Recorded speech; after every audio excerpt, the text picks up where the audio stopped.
बिस्मिल्लाहिर्रहमानिर्रहीम। अस्सलाम वालेकुम dear students, I am your science instructor Ubaidur Rahman Baig. हम ग्रेड 7 में बहुत इंपॉर्टेंट टॉपिक इम्यूनिटी पढ़ रहे हैं और साथ ही लाइन ऑफ डिफेंसेस जो हमारी बॉडी में है उन्हें अंडरस्टैंड कर रहे हैं। मुझे उम्मीद है कि आप सब ब्रिजिंग एक्टिविटी कर चुके हैं। हमारा फोकस टाइप्स ऑफ इम्यूनिटी में इन्नेट इम्यूनिटी और उसमें भी इंटरनल डिफेंसेस हैं। आपको याद है हम प्रीवियस लेक्चर में इन्नेट इम्यूनिटी स्टार्ट कर चुके हैं और वहां हमने एक्सटर्नल बैरियर्स की फॉर्म में फर्स्ट लाइन ऑफ डिफेंस पढ़ा। आज जो हम इंटरनल डिफेंस पढ़ रहे हैं बच्चों, ये हमारी बॉडी का सेकेंड लाइन ऑफ डिफेंस है। यानी अगर पैथोजन एक्सटर्नल बैरियर को क्रॉस करते हुए बॉडी में एंटर हो तो वहां फिर हमारा second line of defence active होता है। तीन इंपॉर्टेंट कंपोनेंट्स हैं इसके जिससे हम इंटरनल डिफेंस करते हैं सेकेंड लाइन ऑफ डिफेंस के जरिए। White blood cells, inflammation and fever. ये तीनों मिलके सेकेंड लाइन ऑफ डिफेंस यानी इंटरनल डिफेंस बनाते हैं। व्हाइट ब्लड सेल्स में दो तरह के सेल्स हैं जिनका बहुत इंपॉर्टेंट रोल है। हमारे ब्लड में जो स्पेशल तरह के व्हाइट ब्लड सेल्स हैं वो न्यूट्रोफिल्स हैं। ये हमें सेकेंड लाइन ऑफ डिफेंस में इम्यूनिटी देते हैं। हम इनको फेगोसाइट भी बोलते हैं। फेगोसाइट इसलिए बोलते हैं कि ये पैथोजन को अटैक करके डिस्ट्रॉय करते हैं और उसको इनगल्फ कर जाते हैं, खा जाते हैं। राइट? तो जब भी फर्स्ट लाइन ऑफ डिफेंस को क्रॉस करके पैथोजन हमारे ब्लड में आएगा तो सबसे पहले उसे वहां न्यूट्रोफिल्स को फेस करना पड़ेगा। हां, बाज़ औक़ात आप देखते हैं कि पैथोजन ब्लड के बजाय टिश्यूज में आते हैं या ब्लड से फरार होकर टिश्यू में आ जाते हैं।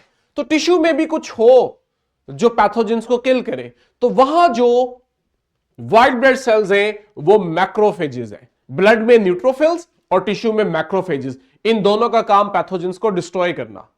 इन्फ्लेमेशन, ये बहुत इंपॉर्टेंट है जी। वन बाय वन इसको अंडरस्टैंड करते हैं क्या।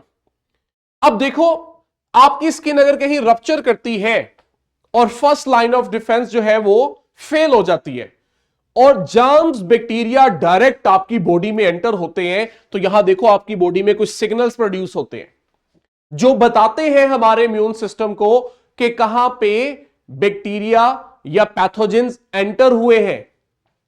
इन सिग्नल्स को देखते हुए फिर हमारी बॉडी उस साइड पे ब्लड का फ्लो इंक्रीज कर देती है।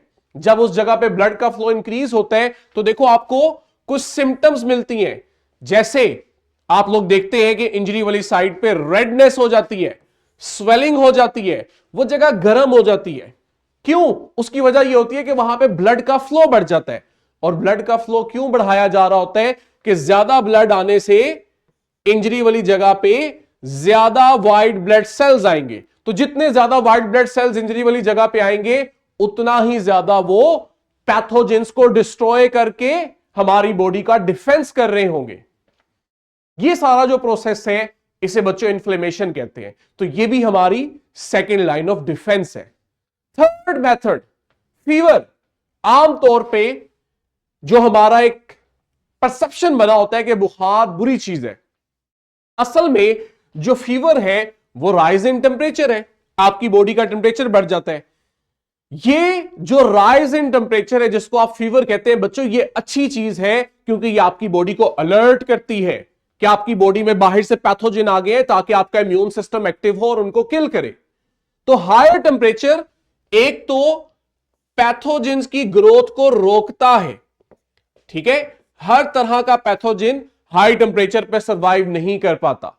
दूसरा फायदा हमें हाई टेम्परेचर का फीवर का यह होता है कि यह हमारे इम्यून सेल्स को ज्यादा एक्टिव कर देता है, उनकी एक्टिविटी बढ़ा देता है। तो जितना इम्यून सेल्स एक्टिव होंगे उतना अच्छा हमें वो बीमारियों से बचाएंगे। क्लास वर्क के लिए फॉर्मेटिव चेक और घर के लिए बच्चों थ्राइव है। मुझे उम्मीद है कि सेकेंड लाइन ऑफ डिफेंस आपको अच्छे से अंडरस्टैंड हुई। किस तरह से व्हाइट ब्लड सेल, इन्फ्लेमेशन और फीवर, ये तीनों कंपोनेंट्स मिलके हमें सेकेंड लाइन ऑफ डिफेंस देते हैं। लेकिन बात अभी यहां खत्म नहीं हुई। हमने इस टॉपिक को मजीद पढ़ना है नेक्स्ट टॉपिक में, नेक्स्ट बी लिफ्ट में। टिल देन बच्चों, अल्लाह हाफिज।